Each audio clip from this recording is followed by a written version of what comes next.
This is TV18 and you're watching CNBC TV18. Presented by EY, building a better working world.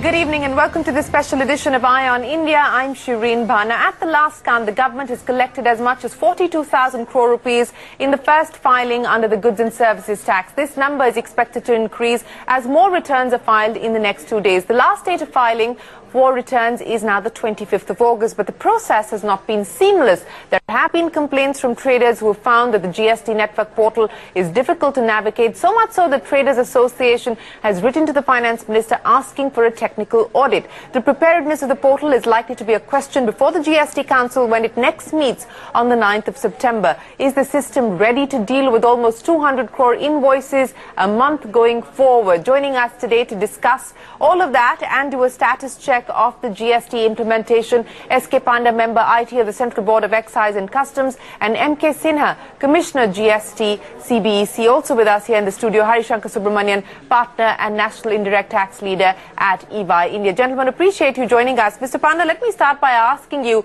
if you can give us the latest, sir, in terms of how many tax returns have been filed as of today.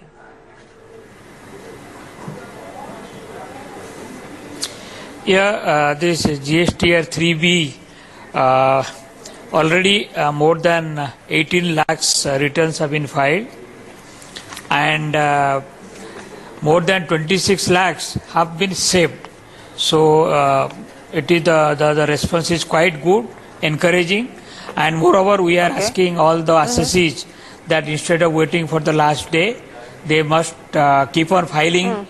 Because the whole issue is if everybody starts filing in the last day, it is a problem. So naturally we have advised most of our assessees across the country that you start filing, and so that the route is not clogged and in a very hassle-free manner everything is filed. Okay, so Mr. Panda, you're saying 18 lakh people have filed, 26 lakh returns have been saved as of today. I'm also given to understand that you have reached out to various states also requesting states to actually galvanize people into filing reports. Give me a sense of how states are now working on this, sir.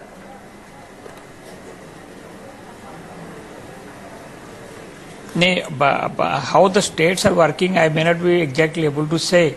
But from our side, we have requested all our chief commissioners across the states, every state, our chief commissioners who are available in the zone, looking after the zone, they have been asked and they are helping the assessees.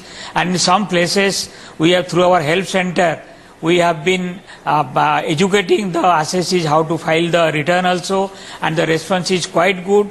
And whatever you hear from the far off zones, the response is quite good and everybody is happy and the return filing is going on. Okay, can you give me a breakup, sir? Because the last number that we have is 42,000 crore rupee has come in taxes so far, 15,000 crore rupees as the integrated GST or the IGST, and about 5,000 crore by way of cess on demerit goods like cars, tobacco, etc. Can you give us an update on the breakup as well, sir?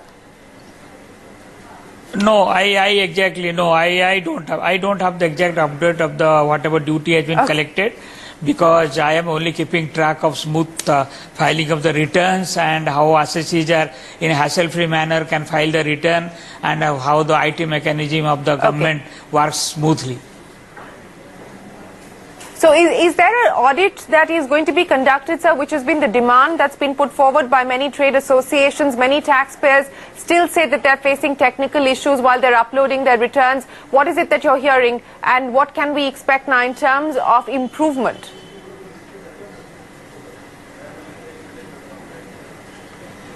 No, what exactly you mean by improvement? The system is working perfectly, and if there is some kind of slowdown or some kind of issue there, they are getting corrected.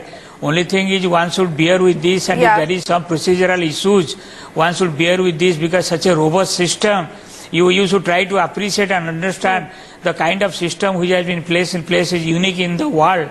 and so much of documents we are going to capture. There is likely to have some glitches somewhere, but this is not how we should react, and we should cooperate, and we should see that, and we should help how our system works perfectly. And that is how our request to all the assessees that please don't wait for the last day and go on filing as and when and every day, so that the system and the line doesn't get clogged.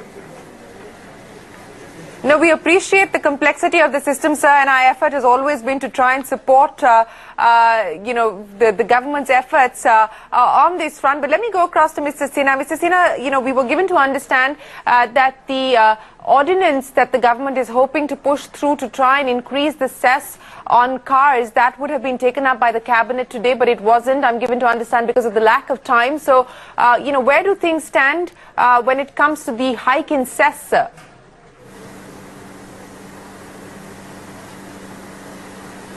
Well, this is a question which I am gathering information from you as much as you wish to gather from me.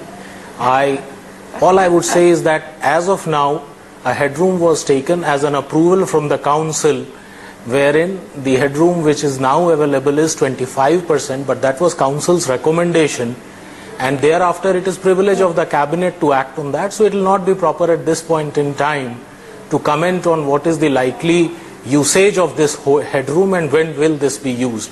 As of now, we know that council has recommended that the cess can be increased from 15 to 25. That's all I can say. Okay. So, one more clarification on the e-way bill mechanism as well, because that was a decision that was taken in the last meeting of the council. We haven't heard an update on whether or not we are going to see that being put in place and executed come the first week of October. Is this going to be something that will perhaps be taken forward at the next meeting of the GST Council on the 9th? Where do things stand on this front?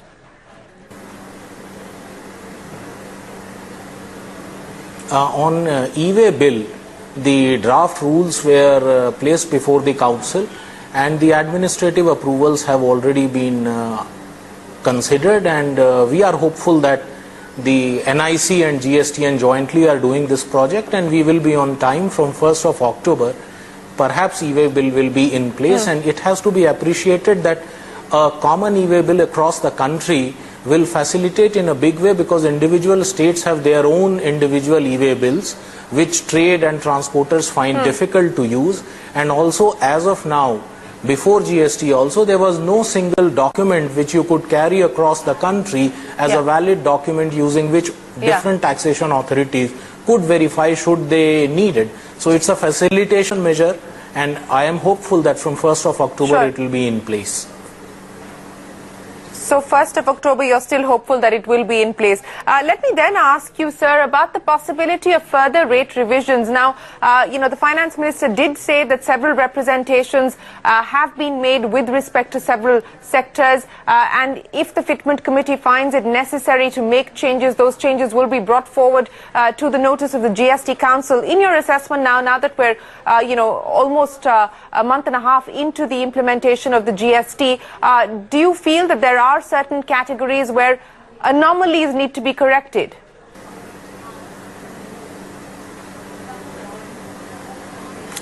I would say that even in the last GST Council, some discussions did take place, and there is a mechanism now in place. Representations from the state, trade, wherever it comes, goes to the fitment committee, and after examination it is placed before the GST Council. In the coming meeting also, where there is a need for rationalization, I don't know if expression anomaly will be a bit of a sharp expression to use. There could be rationalization requirements, but in any indirect tax regime, that's a continuous requirement, and that assessment continuously keeps taking place. So that process will continue in future as well.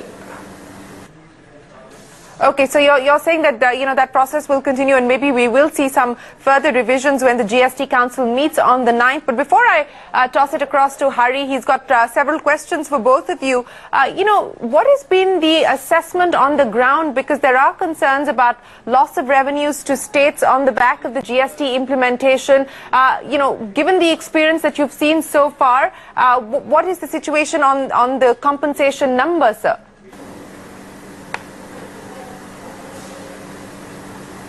I would only say that the rate has been fixed taking R&R in consideration. Till now, the response in terms of numbers, which you yourself said in the beginning part of the program, and the numbers, all I will say is that the numbers are neither very, do not frighten me. I will not use the word concern. As of now, it seems that we are fairly on course. Clearer picture will emerge after 28th, and this is because the rates are R&R after all. So we do intend to and hope to preserve the numbers with which we started the financial year. So you're saying that you won't be unduly concerned or perturbed at this point in time? The numbers at this point in time don't frighten you, Hari? You know, that's the view coming in, and they're hoping that there will be a pickup by the 28th. Yeah, in fact, there are still 2 more days for 25th to go. And like you rightly said, you'll really know the numbers only on 28th, yeah, because people will claim those TRAN credits and so on and so forth, would have paid on the basis of that tax by the due date. The number is 42,000 crores. In my view, that number should be more closer to somewhere around 75 to 80,000 crores. Okay. And I think the jury is not out yet, Okay, and it's a little too early to comment as to what those numbers are going to be. Sir, Hari's view is that the estimation was about 75 to 80,000 crores. You're currently at about 42,000 crores. You believe you'll be able to bridge that gap? I will not say I believe or anything, but I'll say that I like Hari's optimism. You like Hari's optimism, so that clearly tells us that it's unlikely to be close to what you were estimating, if one reads between the lines of what you're saying, Hari. Well, it's difficult to comment now, because 42,000 crores, and Mr. Panda just mentioned about the number of returns that have got filed, yeah, and the number of returns that got saved. If you go by that estimation and the number of people, assessees who got registered, I think you still have some time to go. And we'll wait and see what happens on 28th, like you rightly said. Okay, go ahead with your questions. Sir, I have a few questions, Mr. Panda. Is that while the 3B, like you rightly said, if people bunch up during a particular period, there will be some problem that you will find as far as the portal is concerned. And that's a fair comment, because this is something new, and there is going to be a less of a distributed load, at least in the first month. But sir, the one other fact which is probably coming up in the last, I would say, 24 hours to 48 hours is that people who are trying to file TRAN 1, and if you look at the TRAN 1, sir, you are expected to file, especially for not the credits which are there in the return, but for other credits, you are expected to file at HSN level, summary. Now, for larger corporates where the stocks are large, this filing without the presence of an utility on TRAN 1 on the portal is proving to be a problem. It's taking a lot of time. At least I know since morning I've got phone calls where companies are taking more than a couple of days to file. And that's a concern that people have expressed, because 28th you have to do that. You have to do that return filing. So is there any possibility of a offline utility like you had for 3B is what people are asking. And that's what I was actually asked to ask this question to you. Is there anything of that nature that is being thought through, sir, as far as TRAN 1 is concerned? No, that exactly, I am not aware that decision will be taken by the policy wing. But if the issues are coming, this can be brought to our notice and appropriate decision will be taken. Also, sir, now the next milestone which will become critical is September 1st, when the transaction level reporting will start, at a transaction level for GSTR1, and then followed by from 6th onwards, you will start doing the GSTR2 reconciliation, and then you have the GSTR2 filing, So what is your sense of the preparedness, sir? Because that is going to be, if any numbers are to go by, if the projected numbers are anywhere around 300 crore transactions, so what is the level of preparedness, sir?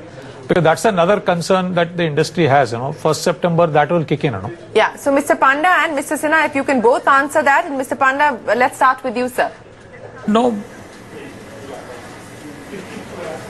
You see, the GSTN, they are prepared. But only thing is the taste of pudding is in the eating. So once you start filing and we see what is happening, because you say this is for the first time and the whole thing is going on in process, everything is happening. So what will happen? We are also keeping our finger crossed, and we are quite hopeful that the GST will come up to the occasion, because they are quite hopeful, and we are also hopeful that everything will be done correctly and smoothly. Mr. Sinha? Okay, all I will say is that GSTN has done enough of preparation. Pilot tests have been done, and invoice level capture of data is new, and that's the next big step, bigger than perhaps filing of 3B. We are also hopeful, like Mr. Panda said, and we had identified, I think GSTN had identified in the pilot run important glitches. Wherever they were, they have all been addressed.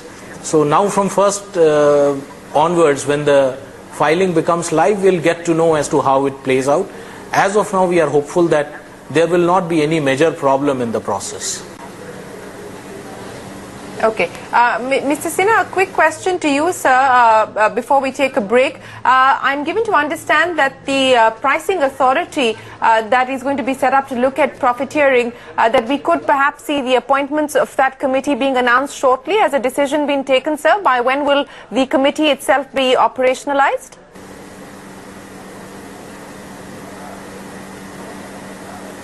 All I will say is that it is under consideration of the government, the standing committee and all other committees which are required to be in place. It is under active consideration, and we should see the decisions shortly. I would not like to put a specific date or time frame, but it is under active consideration. So maybe in the next week or 10 days, a broad timeline?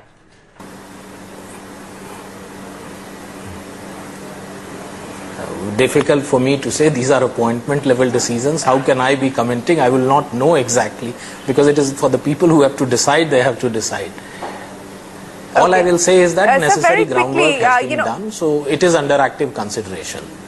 Okay. A very quick question before we take a break, sir. Yeah. Are you concerned about what is happening at Infosys, for instance, and how that could perhaps impact what is happening with the GSTN? Has there been any kind of an update that you have sought from Infosys on the affairs that the company is faced with?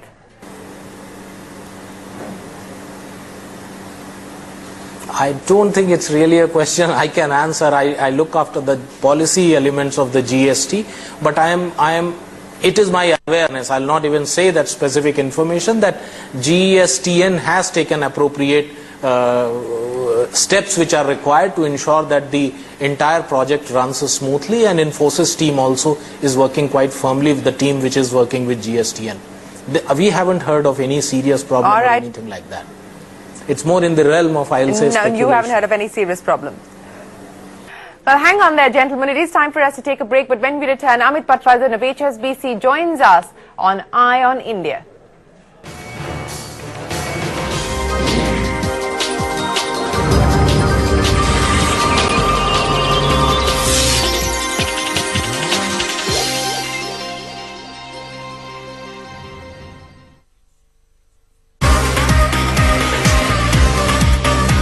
Get sharper pictures and quicker focus with the all-new Panasonic Eluga A3 and A3 Pro. So much to do. So much to do. खा गए ना धोखा। गलत impression ऐसे ही बन जाते हैं। अब फोर्ड इकोस्पोर्ट को ही ले लो, बस सोच लिया कि उसकी सर्विस कॉस्ट ज्यादा है, जबकि 5वें साल भी एक कॉस्ट सिर्फ 3770 ही है।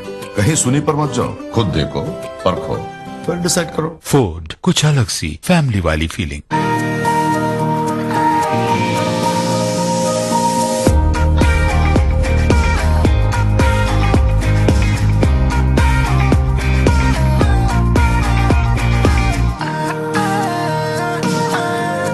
EPCO, simplifying lives.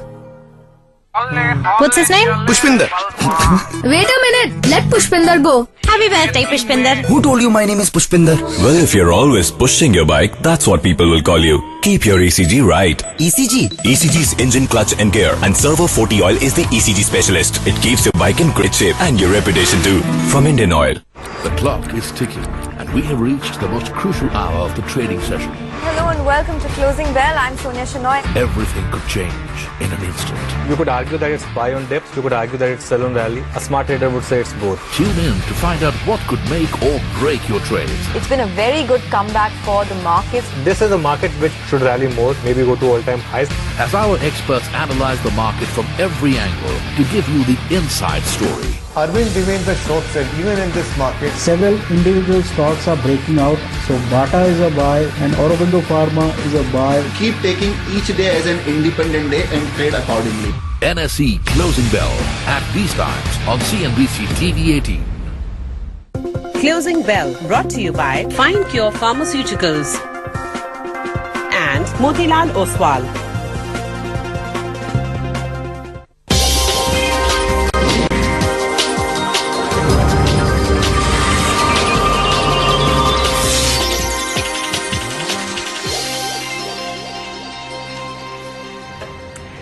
Welcome back. You're watching Eye on India. GST has been complex for the Indian banking sector, one of the largest service providers in India. Owing to the nature and volume of operations provided by banks, and GST compliance is turning out to be quite tedious. Some quarters have also questioned the readiness of banking technology infrastructure for traders to file claims, as many have not been able to access payment gateways. Joining us now to take the conversation forward on the experience for the banking and financial services sector is Amit Patwardhan, Head of Tax at HSBC India. Amit, appreciate you joining us here. What's been the experience so far? Because the fear was that it's going to be very, very cumbersome, specifically for the BFSI space. Yeah, you're absolutely right, Shireen. We went from 2 returns, one every 6 months, to about 1,300 plus returns, those who have pan-India operations, for example. Wow. So it was a massive change. Not just this, but even the model of booking changed substantially. We had to think about where our customer is, where we are rendering the services. It's completely different from the central banking platform which the banks operated from. So it was a massive change. Just to give you an example, for registration, there was a limit in respect of how many branches you can register per state. Now, some of the public sector banks had about 300 plus, 400 plus branches, and they could not even register all the branches. So, a lot of hiccups in the initial days, but all banks are live now. Okay, all banks are live now, but you are dealing with those hiccups. So, what has it meant going from 2 biannual returns to 1,300 returns, as you just pointed out to us? Amit, what has it meant in terms of the technology systems for you to be able to make this transition at a bank like yours, for instance? Sure, absolutely. So, banks of the size of HSBC, for example, there are many systems which the banks have for various products. So, unlike many manufacturing and service setups which have a single CBS, we have for each product, like credit cards, like trades, like derivatives, different systems. So, each bank has 20 to 30 systems to cope up with. Now, almost all of these systems got affected by GST. Now, unlike the experience in many of the global markets where you had 1 or 2 years sometimes to prepare, after the final law was out, we had 3 months and 7 months from the draft law. So it was very little time to manage the entire change in the system. And mind you, unlike telecom, for example, which will send you one bill at the end of the year, banking is live. Your account will be debited then and there. So a lot of change, a lot of effort, money was spent in terms of getting the things done to where they are. Okay. Any pending issues that require clarification from the government with respect to filing, with respect to compliance, Amit, at this point in time? Yeah, so Indian Bankers Association have been engaged with the government on this. We had a number of meetings with the GST Council. Government has been kind to hear us out. There have been a number of difficulties and some clarification to be sought for, which have been submitted to the government. And while some of the sectoral FAQs are out, we expect the BFS sector FAQ to be out from the government pretty soon, because that's what we are hoping for. The other thing which we are hoping from the government is that while we have planned everything and we have done everything what we could, there will be some things which will happen as we go along. So we expect 3 to 6 months of hand-holding and a lenient approach from the government. The last thing I would say in terms of what to come next from the government is that the ask of a single registration of the banking and telecom industry was not accepted by the GST Council for reasons of governance and transparency, which is perfectly appreciated. But now when we come for audit, for example, we have somebody like SBI, for example, has operation in 35 territories. So out of that, even if 15 audits happen at a time, it's going to put a humongous pressure on our system. So we expect government to do something about doing a central audit with help of both central and the state government official, because that's something which will ease up pressure. So all these future steps in terms of how to take GST further in terms of implementation and governance is something what we expect from the government. Well, a valid point that you make there, Hari. Single registration, that window is shut at this point in time. But what about a central audit, and what are you getting to hear in terms of the possibility of that being at least accepted? Well, I don't think they have made a call yet. This is something which has been discussed, because centralized registration went out of the window because the states objected to, from their point of view. And I would say to some extent they may not be entirely wrong. But as far as centralized audit, at least one authority auditing them is something which will be required. Otherwise, imagine the example of the PSU bank that he gave. They could be sitting on 20 audits in 20 different states. So I hope they are pragmatic about audit and try and bring some degree of coherence as far as audit is concerned, and some degree of single point contact. Whether it's the center, in most likely it has to be the center, it can't be the states. I don't know how states will function in that, but I don't think that decision has been taken yet. But having said that, have they thought of this? Has this been a conversation? Yes, it has been a conversation. Very quickly, 10 seconds. How much pain are the BFSI guys facing? I mean, Amit has made it sound all nice and polite, even though he says it's very, very challenging. But how much pain are they really facing on the ground? It's huge pain. And if you remember, if you alluded to what he said, each bank has nothing less than 15 to 20 systems. And because each type of transactions require a different system. Now imagine, all of them have to provide transactions which are needed for reporting. So you got to bring a cohesive bunch of data outputs from there. Put it into a form which is required for all the GSTR 1 and 2 filings. So it's a huge, humongous task. And I would say, in my view, in GST, if somebody has gone through maximum pain, it's been the service industries. I'm not saying manufacturing has not gone through, but they were aware, they knew about state and center. So the services side. The services is the one which has gone through massive IT cost, massive IT change, and will experience that pain for some more months till it settles down. All right, we'll have to leave it there, gentlemen. Completely out of time. Amit, best of luck. We do hope that your issues that you raised here will be addressed. Hari, many thanks as always for joining us. With that, it is time for us to wrap up this edition of Eye on India. We'll be back again. From all of us here, goodbye. Thanks for watching.